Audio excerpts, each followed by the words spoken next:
I love that track from India Ari, Strength, Courage, and Wisdom. In this hour, this final hour of our program today, a conversation with professor, culture critic, writer, and essay editor Roxane Gay about her new book, The Portable Feminist Reader. Let me tell you about this book, and we'll get Roxane Gay here on the line. She is, of course, the author of a number of New York Times best-selling books. Bad Feminist comes to mind pretty immediately, Difficult Women and Hunger. As you know, she's also a ubiquitous, and I do mean ubiquitous, culture critic, known for her works that reflect her wit, her ferocity, and her no-holds-barred exploration of feminism and social criticism. In this newest anthology called The Portable Feminist Reader, she takes on the reality that women's contributions are too often overlooked. And this book, The Portable Feminist Reader, I think she will say is her answer to the oversight of women's contributions, again, too often in our society being overlooked. So in the book, the anthology, as I mentioned a moment ago, includes writings from Anna Julia Cooper, the prominent African-American scholar, writings from Audre Lorde, the poet and civil rights activist, the Guerrilla Girls, an anonymous group of female artists that call out racist and gender discrimination in the art world, and many, many more. And so she takes you inside the contributions of black women writers in this anthology. Again, it's called The Portable Feminist Reader. We just went through the month of March where we celebrated women's history. And the timing of this book could not be more propitious, and I look forward to a conversation. We're just trying to get on the line here. Look forward to a conversation with Roxane in this particular hour. One of the things that I want to talk to her about is how she views the definition of feminism for black women versus for white women. I don't necessarily believe, I've had a number of these conversations over the course of my career, that black women define feminism necessarily in the same ways that white women define feminism. And that matters in a moment like this because you see women being put upon in so many ways, politically, socially, economically, and culturally. One would not be wrong to define what we are witnessing right now in our politics as anti-womanist. There is clearly an anti-womanist agenda in our politics, and black women have to navigate their way through that. And I just don't know that in this moment, or in any moment for that matter, that black women have seen feminism or defined feminism in the same way that white women have. And we've been talking on this program for months now after Kamala Harris's loss to Donald Trump about black women just taking a rest. They've done their part. They are tired. They're taking a rest. And every time they step up, they seem to get their heads chopped off. And so it's going to be a fascinating conversation in this hour with Roxane Gay about the Portable Feminist Reader. Again, the way black women see this issue versus other women. But I'm delighted to have her on. I'm delighted she wrote this book because she's right. Too often, the grand contributions of women are overlooked in our society. And so here comes Roxane Gay to the rescue to make sure that we wrestle with, again, Anna Julia Cooper, that we wrestle with Audre Lorde, we wrestle with the Guerrilla Girls, and many, many more women who have something to say to America in this grim and bizarre moment. So when we come forward, we'll commence our conversation with Roxane Gay about her new book, The Portable Feminist Reader. You're listening to Tavis Smiley. Interrogating and unpacking. That's what we do around here. You're listening to Tavis Smiley. Robinhood Gold members can now enjoy the VIP treatment, receiving a 3% IRA match on annual retirement contributions. With Robinhood Gold, the perks of the high net worth are now available for any net worth. The new gold standard is here with Robinhood Gold. To receive a 3% boost on annual IRA contributions, sign up at Robinhood.com/gold. Investing involves risk. 3% match requires Robinhood Gold $5 a month for 1 year from first match. Must keep funds in IRA for 5 years. Go to Robinhood.com/boost. Robinhood Financial LLC member SIPC. Gold membership is offered by Robinhood Gold LLC Make a move into a home of your own. With City National Bank's Ladder Up Home Loan Grant, you could receive up to $20,000 that you never need to pay back. Use it toward your down payment, save on closing costs, or to buy down your mortgage rate. Find out more at cnb.com/ladderuphome. City National, here for every stage of the journey. Property must be in a qualifying market in California, New York, or New Jersey. Additional terms and conditions apply. Not all applicants will qualify. Terms are subject to change without notice. City National Bank is an equal housing lender. Member FDIC. NMLS number 536994. Before the fire, Altadena was a real-life Wakanda. A thriving black oasis just 15 miles from downtown Los Angeles. 80% black residents were homeowners, building intergenerational wealth against the odds. It was a hub of black-owned businesses, churches, and cultural institutions. It stood as a symbol of black resilience and economic independence. Then, in a matter of hours, it was gone. The fire tore through homes, swallowed businesses, and left behind a painful void. But was it just an unstoppable act of nature, or was negligence involved? Did officials ignore early warning signs? Were the response efforts delayed or insufficient? What role, if any, did corporate or government failures play? Survivors are demanding answers. Don't miss our KBLA Talk 1580 Town Hall. The Eden Altadena Fire, 100 days and counting. On Wednesday, April 16th, 4 to 6 p.m. at the Robinson Park Recreation Center, 1081 North Fair Oaks in Pasadena. Join Dominic DePrima, Nee Cordelai Corte, James Farr, Tavis Smiley, and a panel of survivors, community leaders, and experts as we commemorate Day 100 since the wildfires flared up. And we discuss where we go from here. It's KBLA's Eden Altadena Fire, 100 Days and Counting Town Hall, Wednesday, April 16th, 4 to 6 p.m. at the Robinson Park Recreation Center in Pasadena. Light refreshments to follow. Admission is free, but sign-up is required at our KBLA1580.com website. The first 100 attendees will receive a complimentary air purifier. This is a community call to action, brought to you by KBLA Talk 1580 and Quinn Emanuel Trial Lawyers. At KBLA Talk 1580, we've got your black.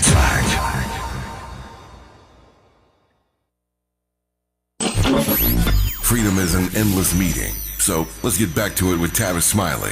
Tavis Smiley and Roxanne Gay. Roxanne, how are you today? I'm all right. How are you doing, Tavis? If I complained, I'd be an ingrate. I'm doing remarkably well, and I'm delighted to have you on this program for the rest of this hour. So while we were waiting to get you on the line, I tried in my own way to tell listeners what this book, The Portable Feminist Reader, is.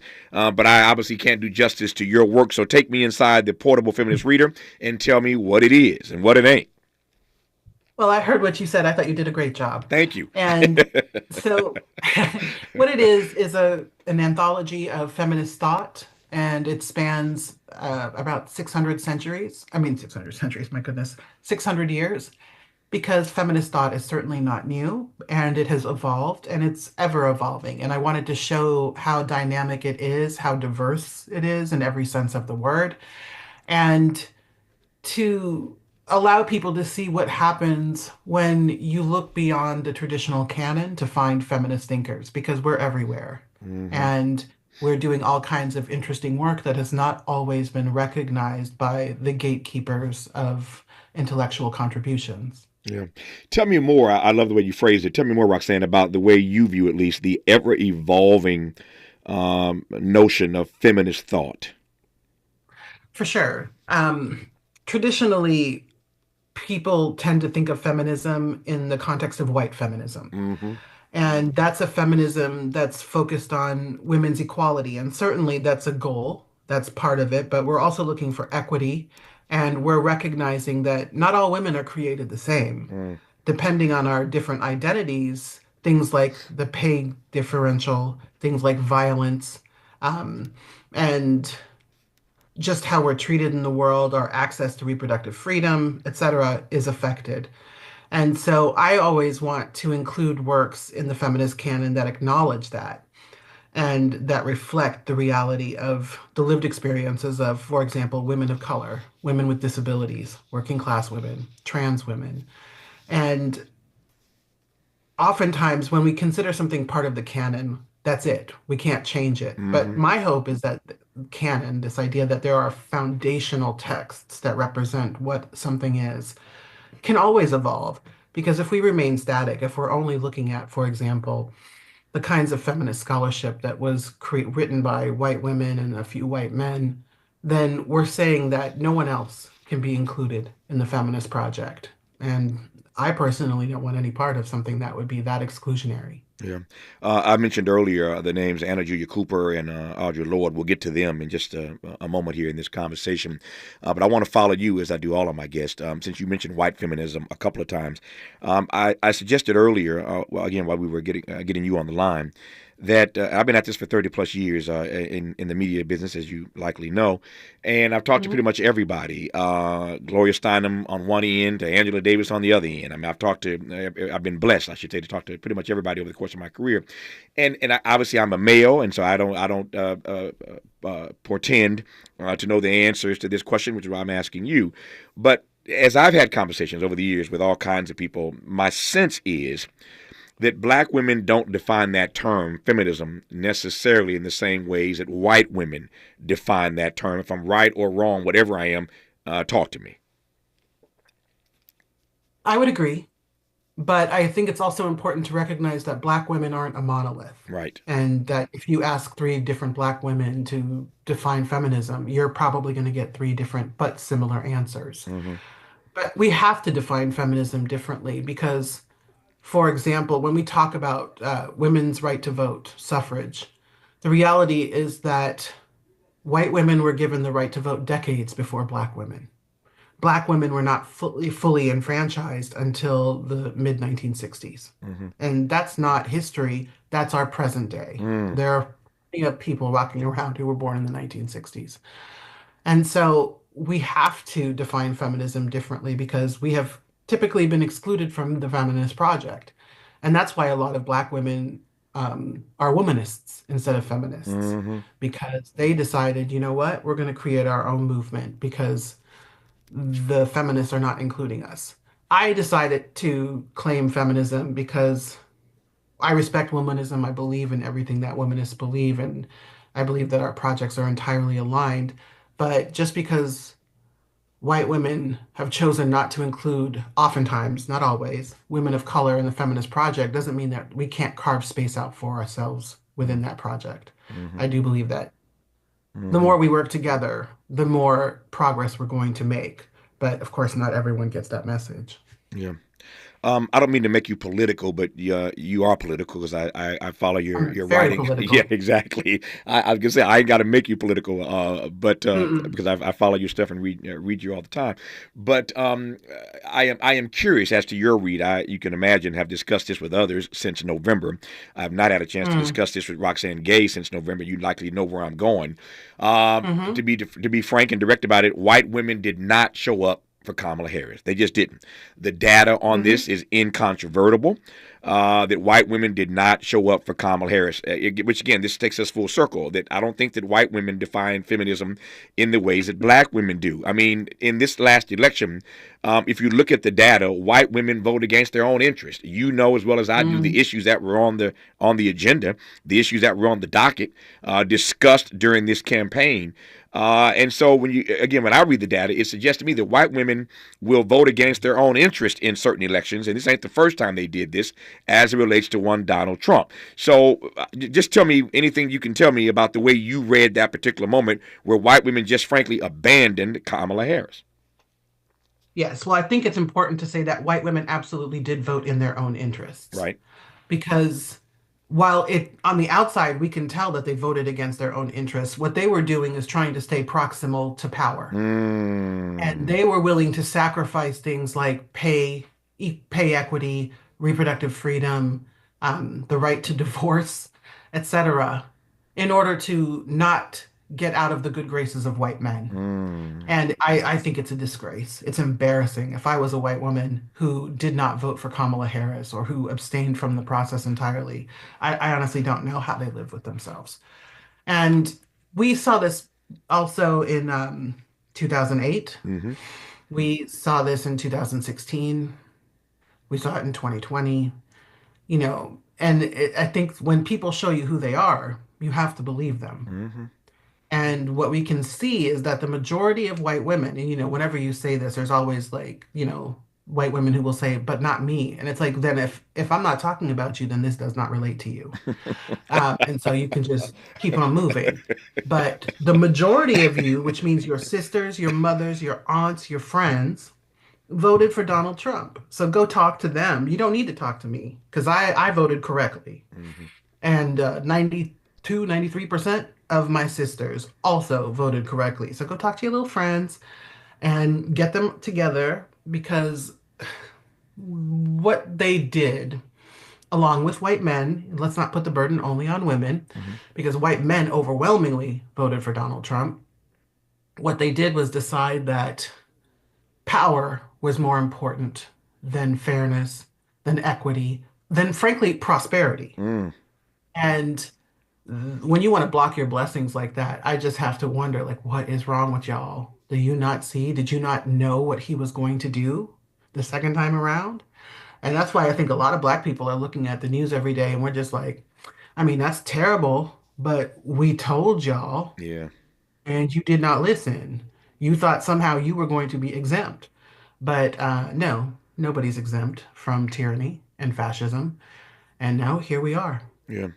I love that you've raised this word power, because when I think most of us, and I don't speak for everybody in America, but I think when most of us think about women, we don't necessarily think of women being out for power, or we don't think of women as Mhm. being power grabbing. That's certainly true of men, make no question about it, and white men more than anybody. It's all about the power, right?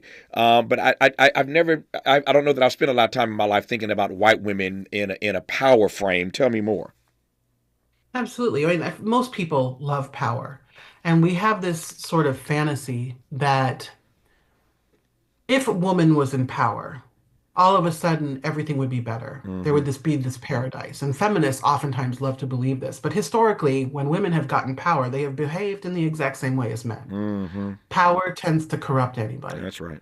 And I think that's because power is intoxicating. Anytime you have a bit of a power, like, let's be real, it feels good. It feels Hmm. great. Hmm.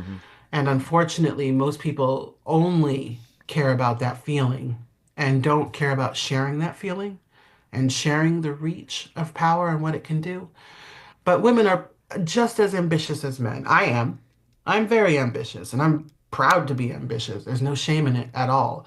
But we love to sort of be very precious about women and suggest that, oh, they're so nurturing. Yeah, guess what? I can both nurture and strive. Um, and so I think it's very important to recognize that women are just as interested in power as men. I would like to believe that many of us would use power differently, Hmm. but we have yet to really see, at least in the context of the United States, a woman take to power Yeah. and really create the kinds of change we need to see. That said, there are definitely some women in power in Congress who are doing some amazing things. Ayanna Pressley Hmm. out of Boston, Lauren Underwood in Chicago, Ilhan Omar out of Minneapolis, or no, yes. Um, of course, AOC Hmm. in the Boogie Down Bronx. Hmm. So um, women are learning to do great things with power and have historically done great things with power, but it's rare that we have enough power to really change the course of history. Yeah. And I hope that's coming for us. Yeah. While we're on this notion of women in power, if I said to you that my view is that America writ large still does not trust women with too much power, you'd Mhm. say what? I mean, and here's what I mean by that, obviously. I don't think America was ready to trust Hillary Clinton with all that power, even though she had served Mhm. honorably as Secretary of State. I don't think America Mhm. wanted Kamala to have that much power. So I don't know that we've gotten to a point yet where again, writ large, Americans trust women with that much power. You would be the most powerful person in the world. I don't know that we trust women yet with that much power. You say what about that? I would agree, but I find it frustrating because look what men do with power. Sure. Look at the number of conflicts around the world. Look at the amount of suffering, both in the United States and well beyond our borders. And so, what exactly are we not trusting women with Hmm. when we see what men do with power? Oh yeah. It's incredibly frustrating. And it's not that I thought we had reached paradise when Hillary Clinton ran for president. But like many others, I was absolutely certain she had it in the bag. And on paper, there's no reason why she should not have become president. And she wasn't a perfect candidate by any stretch, but she was by far the better candidate of the options that we had. Yep. And that people did not trust her to do better than a person with no political experience, the king of bankruptcies, and someone who was a known sexual offender is just a bitter pill to swallow. And honestly, I don't know how she looked at what happened there and was able to just keep it on, but she did. And the same thing with Kamala Harris. Kamala was more than qualified. Now, how she became the candidate was terrible. Biden should have never run again. He said he wasn't, and then he went back on his promise. He took too long to drop out of the race. The people around him enabled him, even though he was clearly no longer as competent to be president. And so he set her up for failure.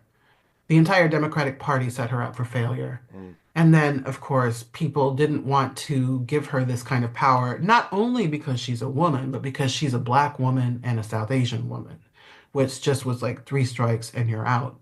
And it's really interesting, especially in social media circles, to see people saying, "Where is Kamala? Why isn't she helping us?" And it's like, why would she?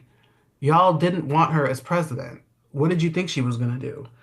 And there's always this extra demand on women, and Black women in particular, to be the saviors of everyone. And you hear it, Black women are going to save us. Black women will know the way. And it's like, you know what? We're going to save ourselves. And if, as a benefit, you also get salvation, that's fine. But to think that we are going to be self-sacrificing for the rest of the world is delusional, or delulu, as my niece would say.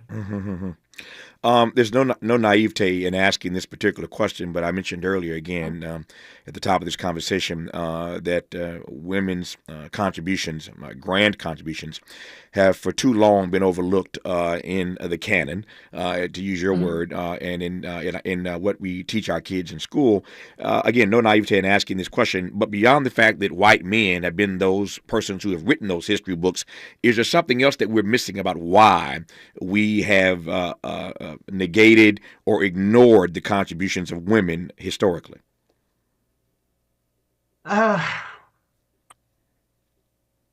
That's an interesting question. And in part, it is, as you suggested, that for so long men have been considered the gatekeepers and the holders of wisdom and knowledge. They have been the ones who have chronicled our past and our present and have imagined our futures. And so, of course, they have focused on themselves and elided women's contributions. But we have to also remember that women came to almost everything much later than men. Women were not formally educated until years, decades, centuries after men were formally educated.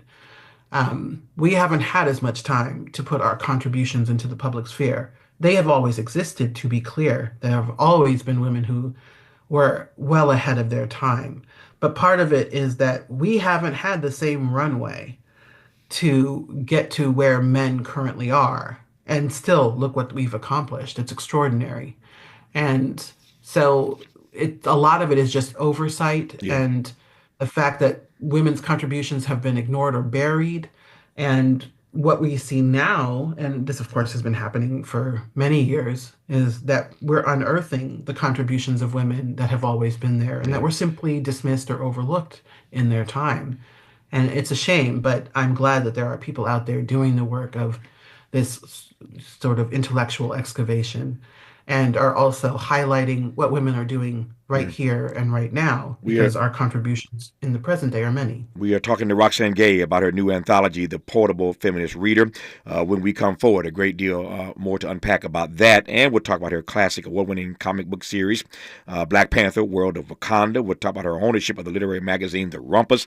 A great deal to talk to Roxane Gay about when we come forward on Tavis Smiley.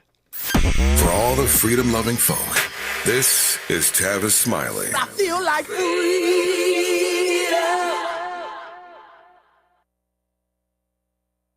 Drivers who switch and save with Progressive could save hundreds. With that kind of money, you could go big time on a fancy water bottle with ultra titanium alloy metal. You're not sure why you need all that. I mean, it just holds water. But you're getting it anyway. Because if you're hiking near an active volcano and you accidentally drop the bottle into molten lava, your water will still be icy cold. Switch to Progressive and you could save big time. For water bottles. Progressive Casualty Insurance Company and affiliates, not available in all states. Potential savings will vary. I'm Bree Wood with 4 Things You Should Know with BIN News. The Supreme Court ruled President Trump can fire 2 independent agency watchdogs, reversing a lower court decision. Affected are members of the National Labor Relations Board and Merit Systems Protection Board. Arguments from the officials' lawyers will be heard next. New York City Mayor Eric Adams allows ICE to set up an office at Rikers Island for criminal investigations. Critics, including Black City Council Speaker Adrian Adams, say this endangers New Yorkers and supports Trump's deportation policies.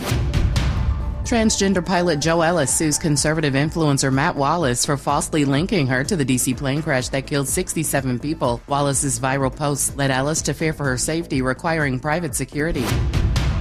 And a Minecraft movie is set to dominate the box office again, expected to make $65 to $82 million this weekend. It debuted with $162 million, the best opening of the year.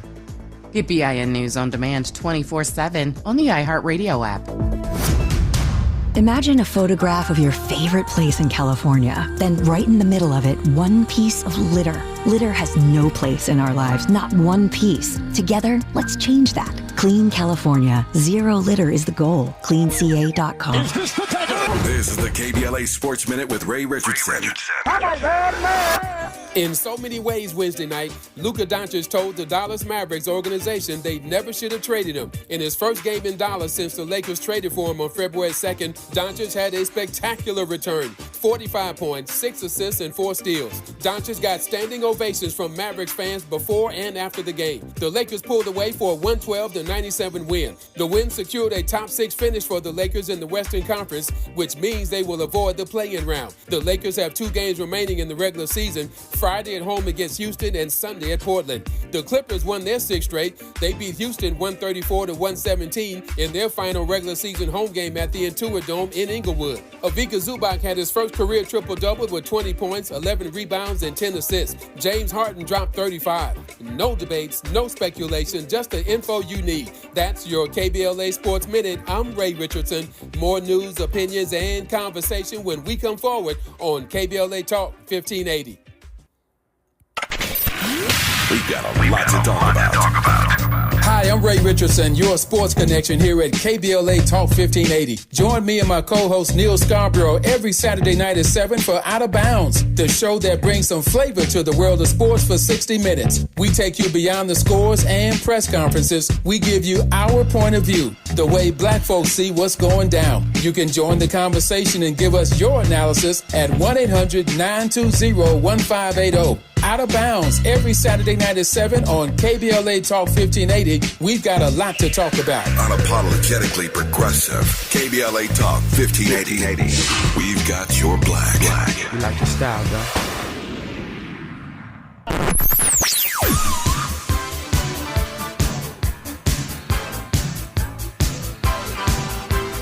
This is KBLA Talk 1580.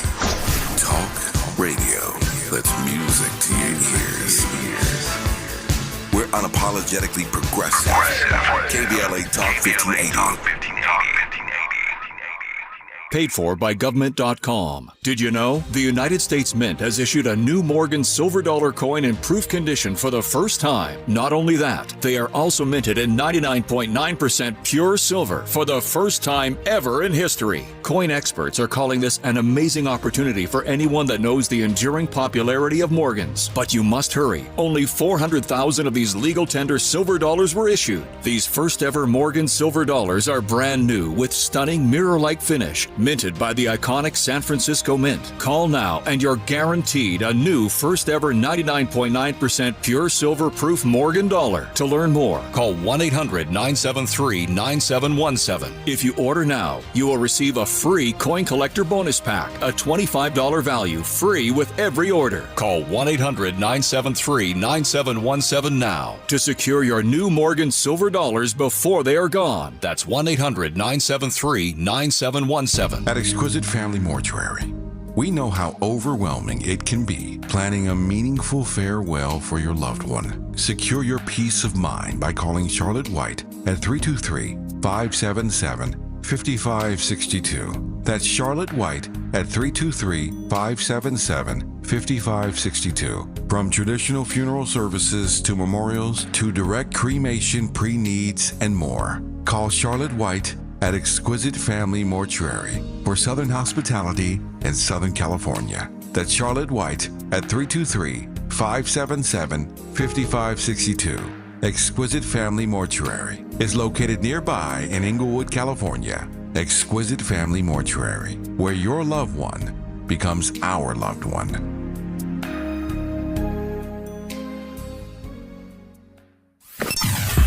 Sometimes he fails at fitting in, but we're okay with that. You're inside the Tavis Smiley Show. You are indeed with Professor, culture critic, writer, essay editor, owner of The Rumpus, etc., Roxane Gay. Her new book is called The Portable Feminist Reader, and I want to get some of this other stuff in this second half hour of our conversation. But I want to just focus a little bit longer on her new book again, The Portable Feminist Reader. I am curious as to how you went about curating this. I love, as we established already, that you've got Anna Julia Cooper in this and Audre Lorde and others. But tell me about more, Roxane, about how you curated the text.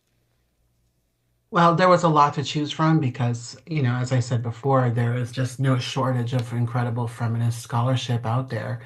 And so part of it, I sort of crowdsourced in social media, like, what would you include in an anthology like this? Mm-hmm. And I also looked at previous iterations of this anthology and drew from my own background when I was in graduate school, the kinds of things that I read, the texts that I've read on my own. And I really spent about 2 years reading a lot and trying to figure out what would go well in the anthology. And so I started with Cornelius Agrippa in the 16th century and worked my way forward. And I was particularly interested in contemporary writers, people who are still alive, because oftentimes these anthologies only have work that is, centuries old, and there's something valuable about that, but it gives one the impression that we stopped thinking around 1800. And certainly that's not the case. Mm-hmm. And so even though she's no longer alive, Audre Lorde was always going to be there. Anna Julia Cooper, of course, was always going to be part of this anthology. But I also got to include poetry from Patricia Lockwood and Franny Choi. I got to include and began the book with an essay about intersectionality from Kimberly Crenshaw. Mm-hmm. And of course, there are all manner of writers in between. So it was just a lot of reading and then just thinking about what do I want people to be able to take away from this book. Yeah. How would you define the state of American feminism right now? If you were giving an address about the state of American feminism, not the state of our union, but the state of American feminism, how would you come at it? Well, American feminism in particular is fighting the same kinds of battles that we've been fighting for decades, which is really disheartening for a lot of us, that we're still having to fight for our bodies to be unlegislated, that we're still trying to address the scourge of sexual harassment and sexual violence. And so, we're in a state of struggle, but we are also very, very active and very invested in opposing, not just resisting, but actively opposing the Trump regime and all of the really draconian legislature and, of course, the tariffs and all of the other very restrictive ideas that they are trying to impose on the American people, even though he was voted into office by, quite frankly, a minority of Americans. Yeah, I've been reading a lot, and as a matter of fact, I had a funny meme come to my phone yesterday. I'm looking at it right now. It's kind of funny. It's hard to describe, but it's a bunch of black women sitting on a rooftop, just sipping tea or whatever they're drinking. And it advances this notion that after the Kamala Harris loss to Donald Trump, that black women are just taking a rest for a moment. We have done our part, they say, and they're just sort of taking a rest in this particular moment. What say you about that notion? I understand where that notion comes from, and I think that that notion is incredibly well-deserved and well-earned. but I think it's more meme than fact. I have not yet seen Black women resting. All of the Black women I know are fighting harder than ever because we know what's at stake, because we want to protect ourselves, our communities, our children. So, in theory, yes, Black women, what we are sitting on a rooftop, sit somewhere, sipping, saying, "We told y'all," and y'all should have acted right in November, but you didn't. But the notion that we're just sort of surrendering um, to rest is, I think, misplaced, however appealing it is. Yeah. I received that. Just wanted to ask because that No, I think it's a great question because yeah. I think about it all the time. No, that notion is out there. I don't want to. You don't get Roxane Gay on for an hour and not ask about all the other stuff that she's working on.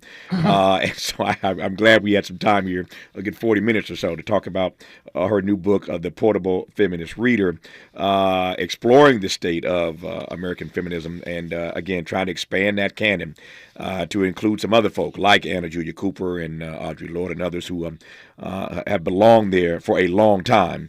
Let me just ask right quick, though, whether or not you think it is the case, and obviously you are doing your part to make sure that we're on the right path, but I sometimes wonder whether or not people like Anna Julia Cooper and Audre Lorde will ever get their true respect. It is the case, as you know, that we stumbled our way into the grand contributions of people. I was just saying to somebody the other day, over the last 5 years, look at all the love that James Baldwin is getting. I mean, everybody, it seems, has just discovered James Baldwin. And every time I look somewhere, somebody's quoting James. I got white folk on this show quoting James Baldwin. So, I mean, everybody's now in love with James Baldwin. I wonder whether or not in the days and months and years ahead, you think that people like Anna Julia Cooper and Audre Lorde will get the respect they deserve.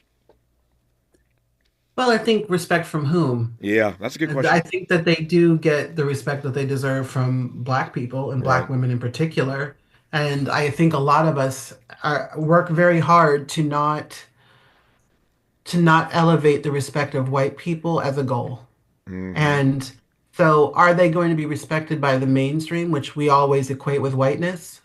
Maybe, maybe not. But do we need that? No, I don't think we do. However, I believe that their ideas are brilliant and that everyone should be exposed to them and everyone should elevate them. So I do hope that more people from all walks of life learn more about the great Black women who have contributed to this world's intellectual discourse.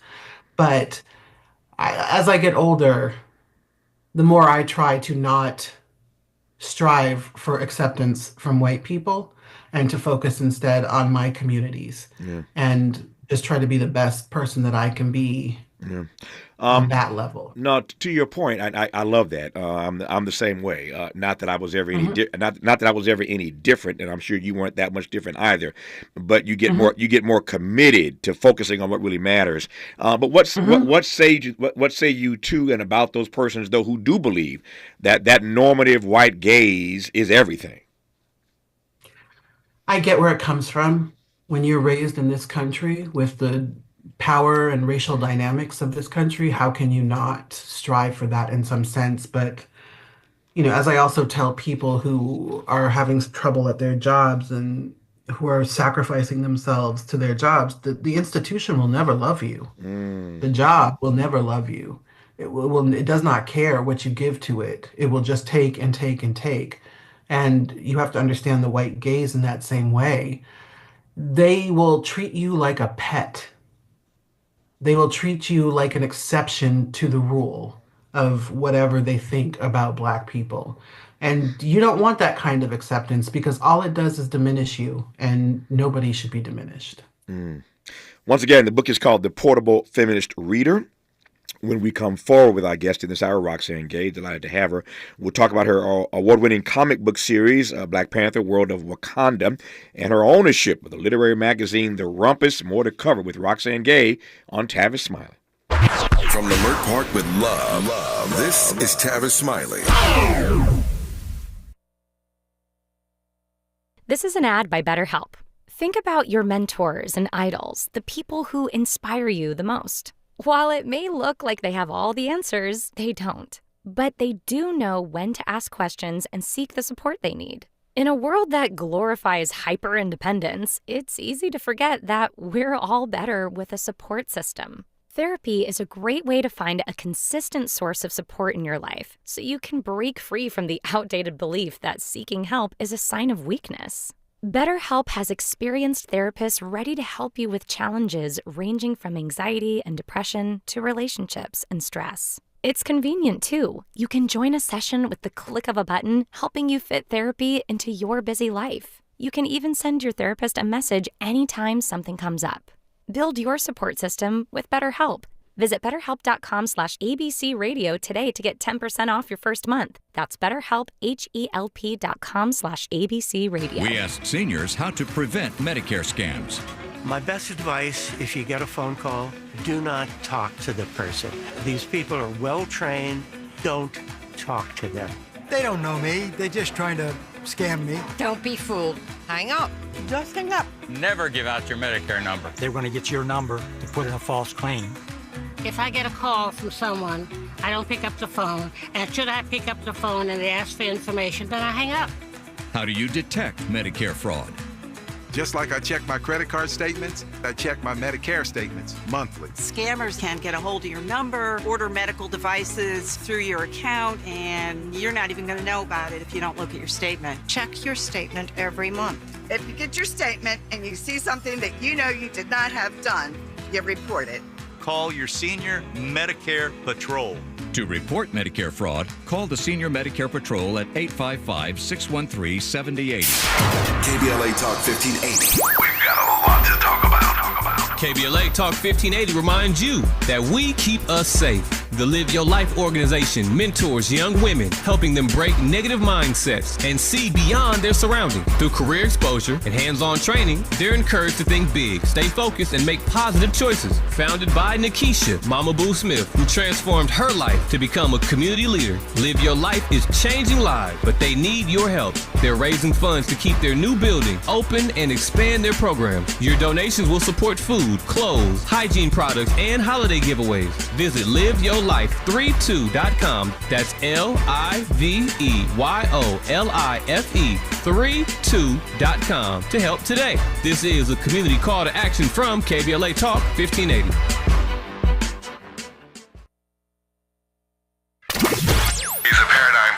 And the top-rated African-American talk show host in the nation, according to Talkers Magazine. You're tapped in with Tavis Smiley right now. Tavis Smiley and Roxanne Gay. There is one other thing I wanted to get to. It's on my mind, and I it almost slipped my mind. I'm glad it just came back to me. I do want to get your quick take. So this space flight has been all in the media with all these women. That Lauren Sanchez is, you know what I'm talking about here, Roxanne? This space flight on Monday with all these women. Gayle King is one of them. But I saw a piece yesterday in the New York Times about this and how this is raising questions for a lot of people, and I don't want to put too much on it. But there's something bizarre and weird to me, and frankly distressing to me, about all these women who are climbing into this Jeff Bezos spaceship to do this thing on Monday, given the way that he's showing up in the world right about now. And again, I love Gayle King. Gayle's one of these women, but I don't like the optics on this. I don't like it, period. But I really don't like the optics, but it's not my conversation, it's yours. Since it's going to be a big story already, it's going to be a big story on Monday. It's already a big story about this space flight. What say you about the Bezos connection to all these women basically just advancing his agenda right about now?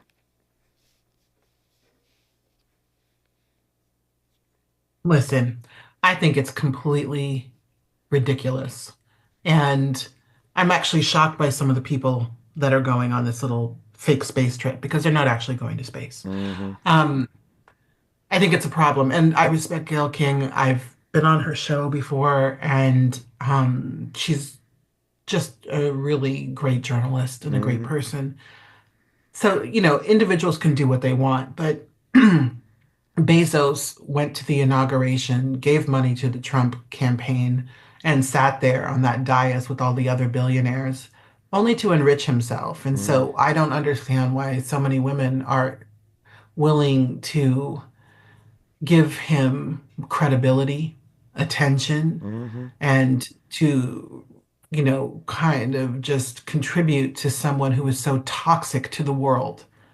And we're all connected to Amazon. I mean, let's be real. As a writer, probably get 50% of all my book sales income from Amazon. So I recognize that we're all complicit in Amazon's success. Yeah.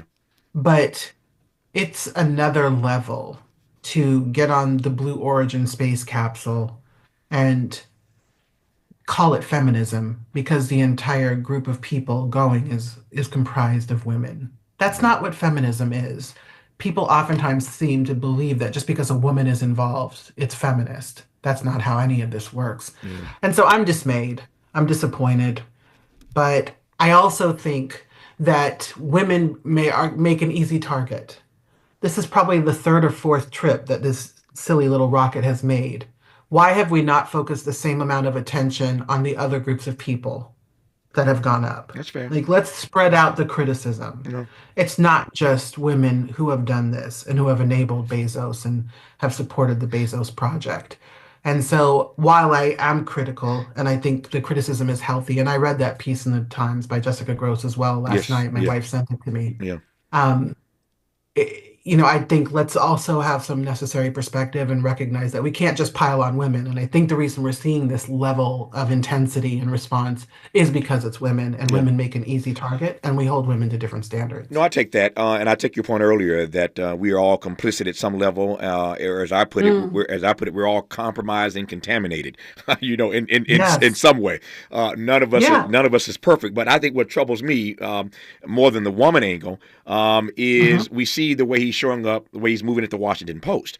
I mean, that's what I find disturbing, that we would reward this guy, in this case, women. So trust me, whoever's on the next space flight, I'm going to kick them in the behind just as much, because at this point, I just don't think we need to be empowering Jeff Bezos to do anything, given the way that he has shown his behind with regard to the way they're now running the Washington Post. I saw my friend Eugene Robinson the other day finally stepped away from the Washington Post. So all these great writers, editors are leaving the Washington Post because Jeff Bezos is basically doing it the way he wants to do it, on the editorial pages and beyond.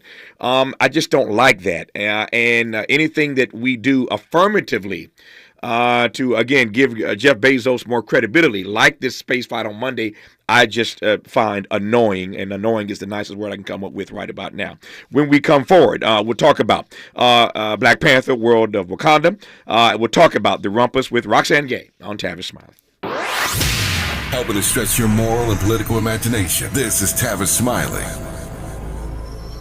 If you're like me, 60 and retired, making ends meet, especially here at the supermarket and drugstore, is tough. I'm so blessed to have found benefitscheckup.org. It's a free and confidential website from the National Council on Aging that connected me to $1,200 a year in programs that help pay for food, medicine, utilities, and more. Maybe it can help you. benefitscheckup.org.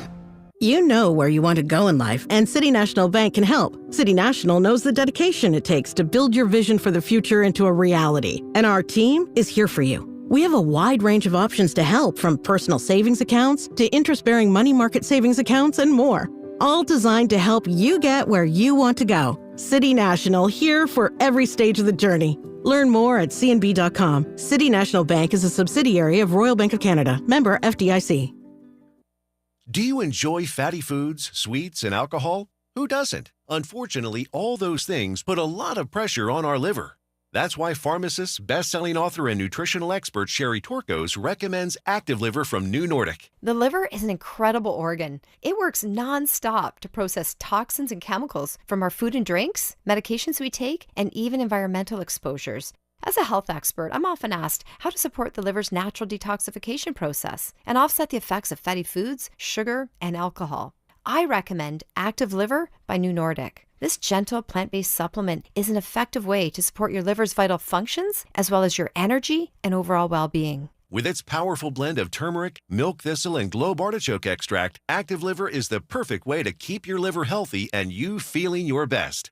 Active Liver is available in both a delicious gummy or tablet. You can find Active Liver in the vitamin aisle at your local CVS or online at Amazon or newnordicusa.com. Texting privacy policy and terms and conditions posted at textplan.us. Texting enrolls for recurring automated text marketing messages. Message and data rates may apply. Reply stop, opt out. Individual results may vary. Consult a doctor prior to use. If you've struggled to lose weight in the past, this important message is for you because you could lose as much as 50 pounds or more with Zelfie. Zelfie makes it easy and affordable to get weight loss treatment 100% online. Zelfie providers can prescribe FDA-approved GLP-1 weight loss medications clinically shown to help people lose weight like Wegovy, Zepbound, and others. Plus, help get the medication covered by insurance so it's as little as $0 a month. The doctors are super helpful, and the meds have been a game changer. It's the first program I've had success with. Before Zelfie, I was unable to lose weight, even though I was eating healthy and exercising 6 days a week. Zelfie helped me not only lose weight, but I feel so much better. Text GOAL to 200-300 to get started today with Zelfie and see if weight loss medications like Wegovy or Zepbound are right for you. Don't wait. Text now for a link to your exclusive offer. Text GOAL to 200-300. That's GOAL to 200-300. GOAL to 200-300.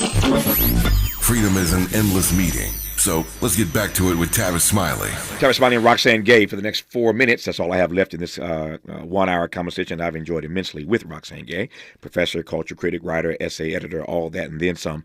What are your reflections on your award-winning work, Black Panther: World of Wakanda, Roxanne Gay? That was an amazing project to be part of. My friend Ta-Nehisi Coates invited me to write the World of Wakanda comic series, and I jumped at the chance, even though I had never written a comic before. But to be able to create a story about Black women in this world where there is no racism, where Black success is the norm, where people don't know the ills of colonization and subjugation was amazing. So like you have to get to think, what would these people do? What would they be like when they know that they are kings and queens? Mm-hmm. And so it was just a pure joy. Yeah. And I got to write a Black lesbian love story where nobody dies. There's no unrequited love. And they are also fierce warriors. Was just truly the gift of a lifetime. What do you think it does for Black people when they see themselves in the narrative? It does so much. And we really, fortunately, in recent years, we have talked more about this and we have done more to elevate Black people and to tell our stories, but we still have so much work to do. But people underestimate what it's like to see someone who may not have your exact same life, but who has something of who you are, so that you can start to understand what's possible, what you can reach for, what you can become. And it just allows for an expansion of imagination like no other. And it's incredibly important. Yep. I've got 90 seconds left, and I want to use it to congratulate you on your ownership of the literary magazine, The Rumpus. Tell me about The Rumpus. Yes, The Rumpus is one of the publications where I got my start 15 years ago. And an opportunity came up, so my wife and I bought the magazine, and it was very unexpected, but we are glad that we are going to be able to carry forward this literary tradition that has been around for many years, and most recently from owner Allison Sinclair. And we're just hoping to continue to make the magazine amazing, and we also have some new ideas about what we're going to do with it. So I hope people read at therumpus.net. And I hope that writers and artists send us their work to consider. You may have 99 problems, but one of them ain't ideas. There is no shortage of ideas. If you read her stuff, you understand she ain't never short on ideas. She is professor, culture critic, writer, essay editor, owner of the literary magazine The Rumpus, and behind the award-winning comic book series Black Panther: World of Wakanda. Writing there, her new book is called The Portable Feminist Reader. I highly recommend it. She is the Gloria Steinem Endowed Chair in Media Culture and Feminist Studies at Rutgers, New Brunswick School of Communication and Information. Roxanne Gay, a delight to have had you on this program. Thanks for your insights. We'll do it again. Have a great rest of your day. You too, Tavis. Thank you so much. It's been an honor. It was an honor for me to have you on. Just like that, 3 hours gone. Tomorrow is Friday, so tomorrow is the best of Tavis Smiley. Going to be tough to find 3 of our best hours this week. There were so many good hours this week that you may not have heard. We'll reprise them tomorrow on the best of Tavis Smiley. Until then, thanks for tuning in, and as always, keep the faith.